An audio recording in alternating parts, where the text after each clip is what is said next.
Every year, there are over 100,000 new amputations. Since every person is different physically, emotionally, and functionally, every amputee's needs are different as well. The purpose of this video is to give the below-the-knee prosthesis user an idea of what to expect as they travel down their personal road to recovery.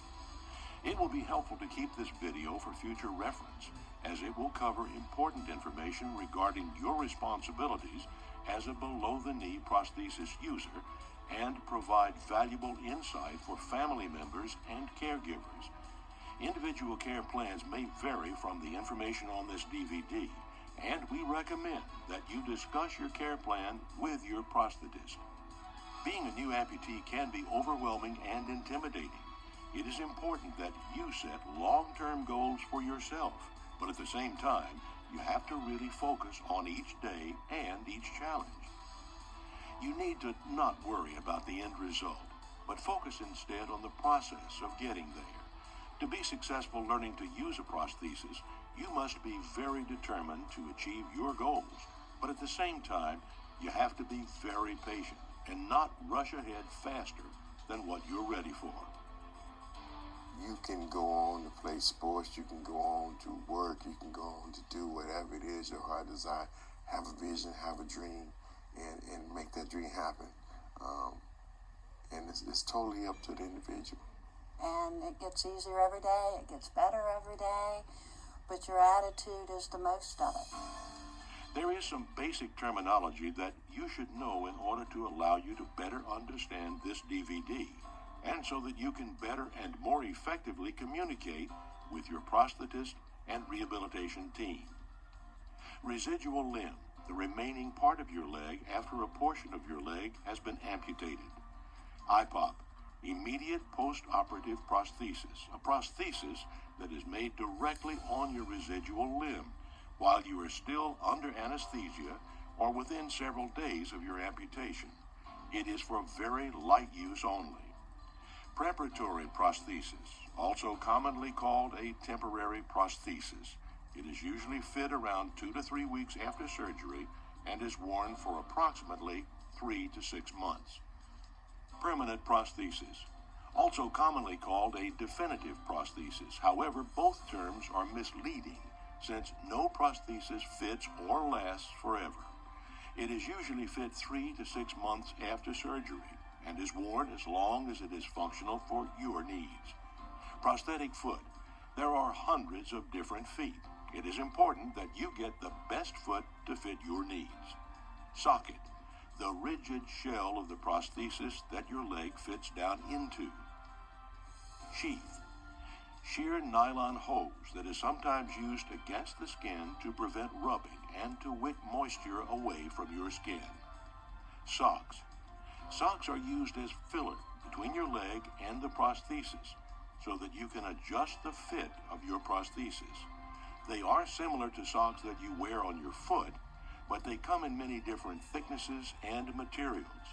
They are used to compensate for volume change in your residual limb. Their use will be discussed in detail later on the DVD. Shrinker, an elastic compressive sock that is worn soon after surgery to reduce the swelling in your limb and shape your leg more appropriately to be fit with a prosthesis. It should not be worn with your prosthesis, but in place of it. Gel liner, used as a cushion and as a friction barrier between you and your socket. Some gel liners, called locking liners, also serve the purpose of holding the prosthesis on your leg. Suspension sleeve, also called a knee sleeve. The suspension sleeve covers the outside of the socket and comes up onto your thigh. Its purpose is to hold the prosthesis on you. I couldn't wait to get into my prosthetic limb because I wanted to be able to walk and do the things that I normally do. And then once I did, just adapted to it. Don't give up. I was determined that that's what I was going to do, is walk. Because I'm not one to just sit. I bop till I drop, and I knew I would walk again. For a below-the-knee amputee, the road to recovery begins soon after your surgery. The primary goal of this phase of rehabilitation is to promote healing and to prevent complications. Initially, you will be fit with some type of device to reduce the swelling in your residual limb and to shape your leg to better fit into a prosthesis. Reducing the swelling in your leg will also help your limb heal more quickly and also reduce the pain or sensitivity that is common immediately after surgery. The most frequently used item for this process is called an elastic shrinker. They are generally worn as much as 24 hours a day. Shrinkers are not worn during bathing and will need to be removed daily to inspect your limb for any irritation or skin breakdown. If any pain or throbbing occurs while wearing your shrinker, discontinue use immediately and let your prosthetist or healthcare professional know. As with all prosthetic soft goods, proper hygiene is critical, so your shrinker should be washed and dried daily. Your shrinker should be worn at least up until the time that you are fit with your preparatory prosthesis. Other post-surgical techniques for reducing swelling and protecting your leg after surgery are removable rigid dressings and immediate post-operative prosthesis. Each of these devices are made of a hard material that serves the purpose of protecting your residual limb and controlling swelling. As with all prosthetic devices, monitor your skin closely for any signs of irritation. You got to keep it dry. If it stays wet, it just deteriorates the skin like it just keep rolling the skin off of it. You have to work your way up to a certain length of time that you can wear it. And then as time goes on, you're able to wear it more and more. Heel to toe. I had a boot on before, and you get to the process that you want to swing the leg around. But even at that, you have to in your mind remember heel to toe, heel to toe. And once you get that process, it makes it pretty easy because that's the norm. That's the way you normally walk. And put your prosthesis on like you're putting on a boot. It's just it's got to be a natural thing that you do and not think twice about why or what you're doing.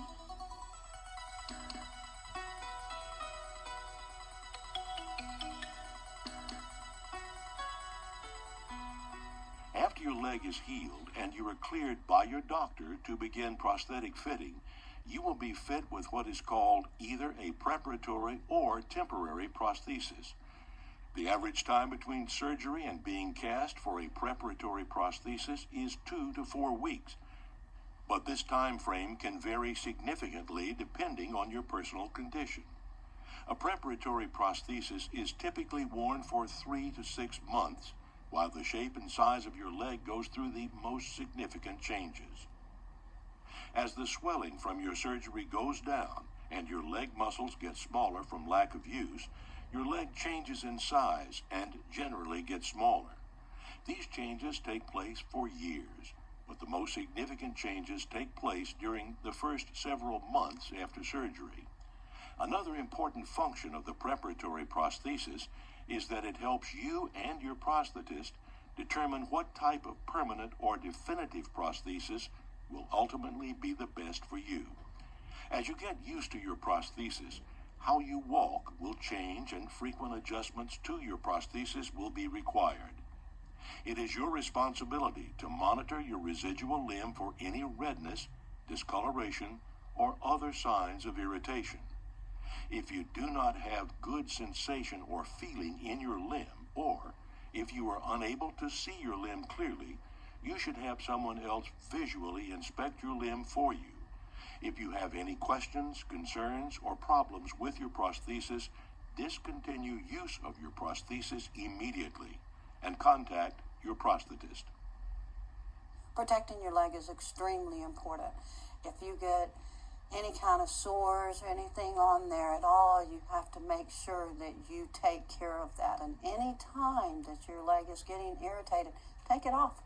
Being an athlete anyway, I know the work starts in the gym. And basically, that's where the rehabilitation started, in the gym, to work out every day. And you do work out every day. to get that part of your body strengthened to carry the extra weight. It's about 7.5 pounds. My prosthetic leg is. Put a shoe on, it's probably about 8.5.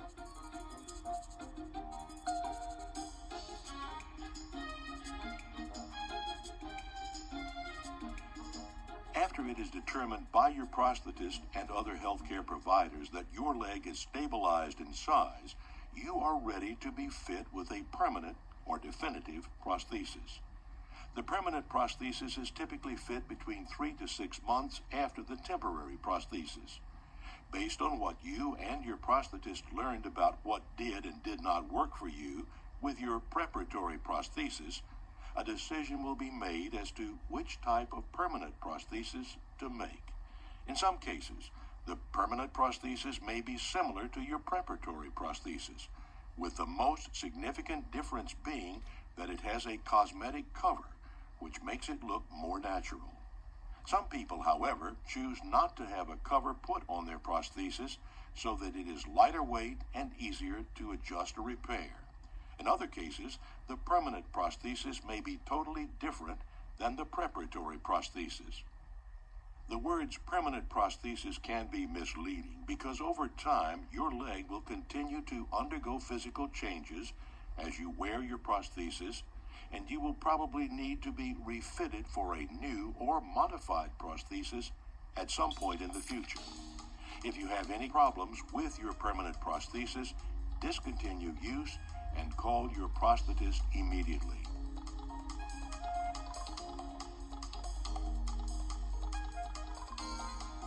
There are several visits to your prosthetist required to have a prosthesis made. The process begins with a cast being taken of your leg. Usually, several days after the cast is taken, you will be seen again to be fit with a check socket. The clear plastic check socket is very adjustable, and because it is clear, it enables the prosthetist to ensure the best fit possible. Depending on your unique circumstances, sometimes fitting more than one check socket may be necessary. A check socket is not as durable as a finished prosthesis, so even if it fits perfectly, it will not be used as your permanent socket. In some special cases, you may wear your check socket home temporarily to make sure that it is comfortable and fits you properly. Once you and your prosthetist are happy with the fit of the check socket, its shape is duplicated out of a different material that is stronger and more lightweight. Most sockets today are made out of carbon fiber. Generally speaking, there are at least 3 visits or appointments necessary to make and fit a prosthesis from start to finish.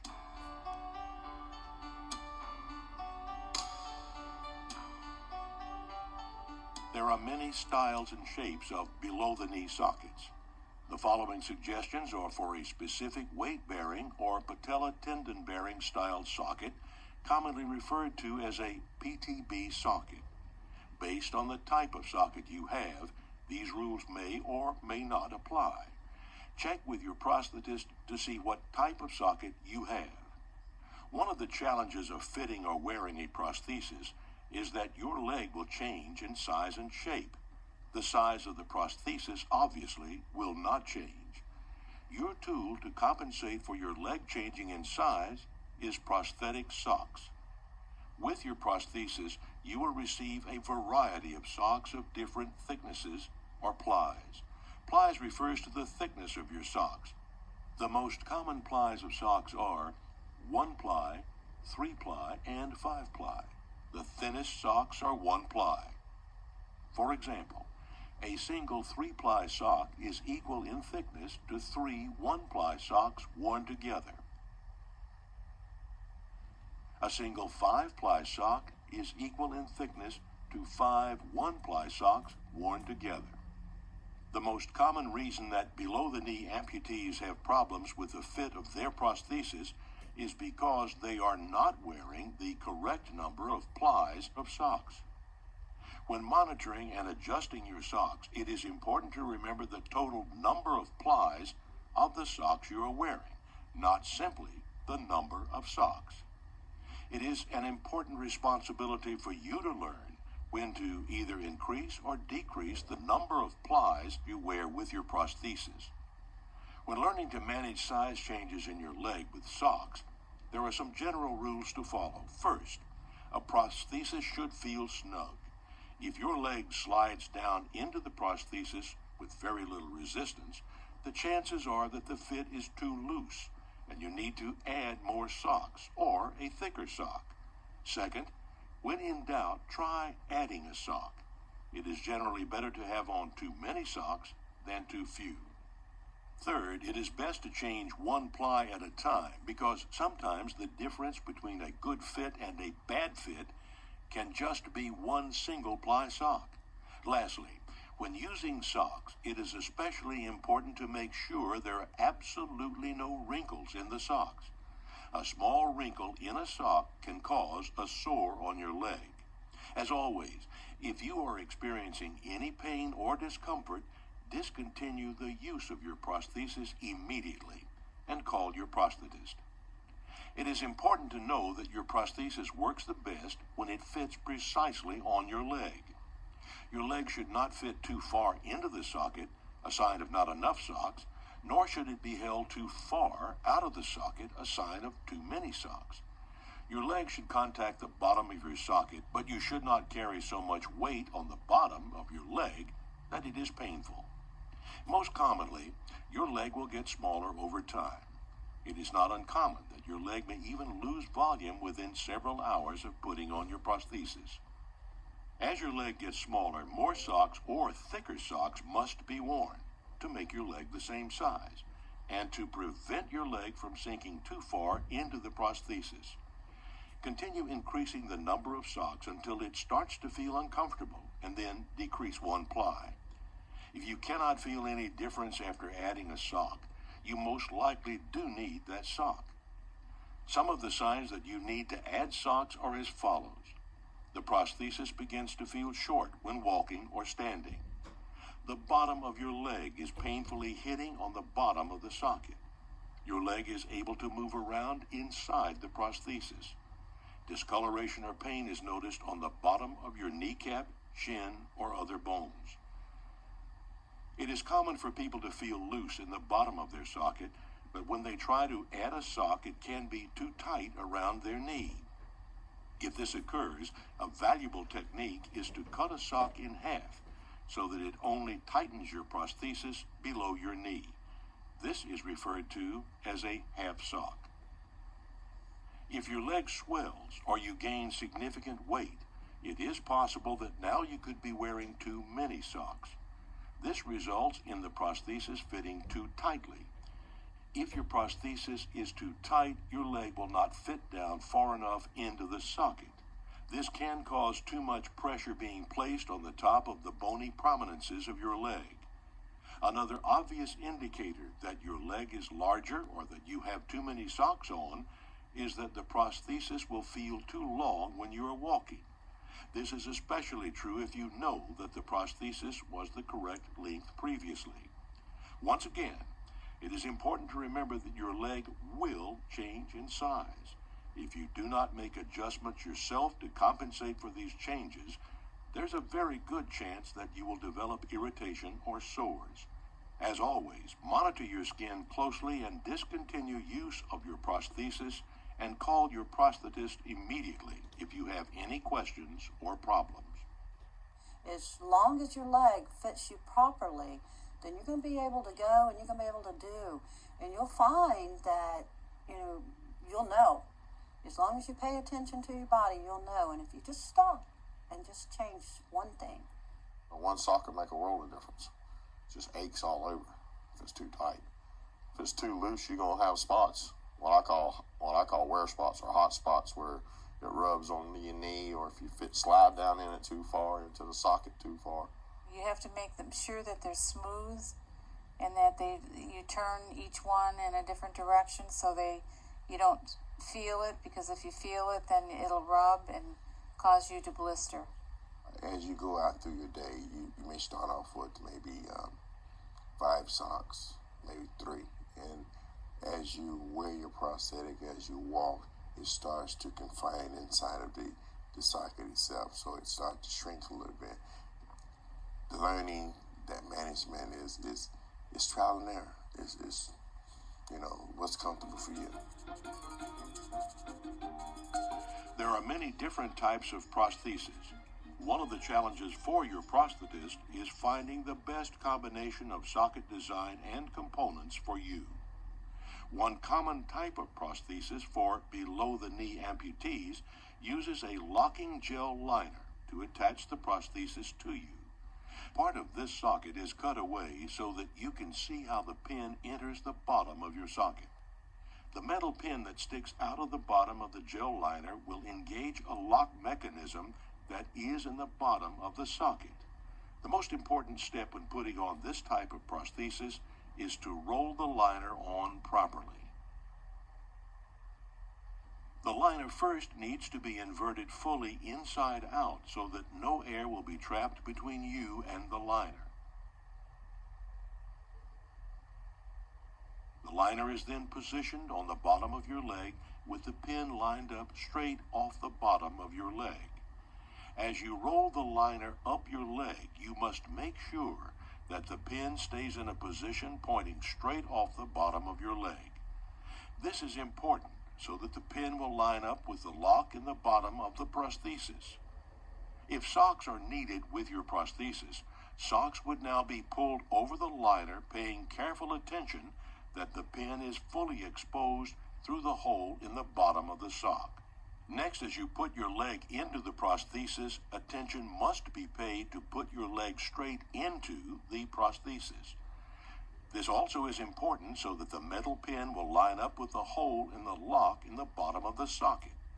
It may be helpful to set the prosthesis on its heel to help the pin line up with the lock. If you're having difficulty getting the lock to engage, it is most likely because the liner is not straight on your leg or because you don't have the prosthesis on the heel, not because you have too many socks on. Some types of locks will make a clicking noise when they engage, but others will not. So ask your prosthetist if you can use the clicking sound as an indicator that your lock is engaged. To remove this type of prosthesis, you will need to push and hold the lock button located at the bottom and side of the socket with your hand, and pull your leg up out of the prosthesis. The button must be held in until you have lifted your leg out of the socket enough for the pin to come up and out of the lock, usually about 2 to 3 inches. If the button is difficult to push, then you should either set the prosthesis on the heel or push down with your leg into the socket while pushing the button. This should allow the button to be pushed in easier. If you are still unable to push the button, if possible, you may need to stand down on the prosthesis while you push the button. Do not try to take the lock apart yourself, or you may cause irreparable damage to your prosthesis. Well, when I first got my prosthesis, I was learning to trust it. When you have an artificial limb, you got to put faith in it by standing on it or climbing, feeling ladder rungs under it. Just have to put your trust in it. I do pretty much everything that I used to do, except I can't run. And just recently, I just went to exercise class, and I'm running again. There are also several variations of suction prosthesis. With most systems, a soft gel cushion liner is worn against your skin. If a gel liner is being used, the liner typically is the first thing that you will put on. When possible, it is best to invert the liner fully inside out. First, you make contact with the very bottom of your leg, and then slide the liner up your leg. Follow your prosthetist's recommendations for the best way for you to put your liner on. If socks are necessary for your prosthesis to fit properly, then the next step is to pull the appropriate number of socks over the liner. As always, be sure to make sure there are no wrinkles in your socks and pull them on one at a time if wearing multiple socks. If your suspension sleeve is not already reflected down onto your socket, then you would need to do that at this time. In most cases, the sleeve will already be reflected down from when you last removed your prosthesis. Next, insert your leg into the socket of the prosthesis and push the heel of your prosthesis into the floor to be sure your leg is fully into the prosthesis. This is done most easily with your knee slightly bent. While maintaining pressure into your prosthesis, roll or pull the knee sleeve up over your knee onto your thigh. Make sure that the knee sleeve comes up higher than the longest sock or liner and contacts directly against your skin. This contact with your skin is critical to ensure good suspension of the prosthesis and to prevent the prosthesis from trying to slide off. If a suction below the knee prosthesis is not holding securely, the problem most likely is that the sleeve is not in direct contact with your skin, or there is a hole in the suspension sleeve. To remove a suction prosthesis, simply reflect the knee sleeve down onto the socket of the prosthesis and pull your leg out of the socket. Be sure not to reflect the knee sleeve too far down the socket. As always, call your prosthetist immediately if you have any questions. It's very important to stay in touch with your prosthetist and to build a relationship with them. If you have problems with this that you're not taking care of, you're only shortening the amount of time that you can do things. You're hurting yourself. You will use a mirror to see the parts you cannot see. It is very important to check your leg every day for sore spots. If you feel pain, to see if you have any breakdowns.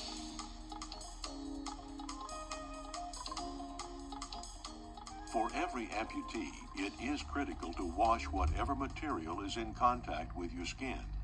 Many times, skin irritation or sores could have been prevented by properly cleaning your socks, soft goods, and residual limb. Whether it is a liner, socks, or the prosthesis itself, you must wash whatever is in contact with your skin every day. Follow the laundering instructions your prosthetist gives you, but typically, a mild soap and water are sufficient. Some items may be machine washed and dried, while others may need to be hand washed and air dried. I've had about 8 different legs. I've had a swim leg, which help me to go back to the beach. There's more people in prosthetics, and people don't stare like they used to. You get little kids that stare, but they're just curious and want to know, and I just tell them what happened to me, and they're pretty congenial. I do everything I want to do. Nothing slows me down. We hunt, we fish, vacations. We do it all. Nothing slows down. Frequently asked questions. Is a prosthesis painful to wear? A prosthesis should feel snug, but it should not be painful to wear. What type of shoes can I wear with my prosthesis? Most types of shoes can be worn with your prosthesis, but shoes with backs and no more than 3/8-inch heel height are recommended. Communicate with your prosthetist what type of shoes you want to wear, because some types of shoes will require a specific foot. Your prosthesis should be aligned for the higher heeled shoes you typically wear. Then, when you change to a lower heel height shoe, you can fill that space with the appropriate height heel wedges, which are available from your prosthetist. This demonstration shows the effect on the alignment of your prosthesis when switching from a higher to a lower heel height shoe. To restore the prosthesis to the correct alignment, a heel wedge is put inside the lower heel height shoe.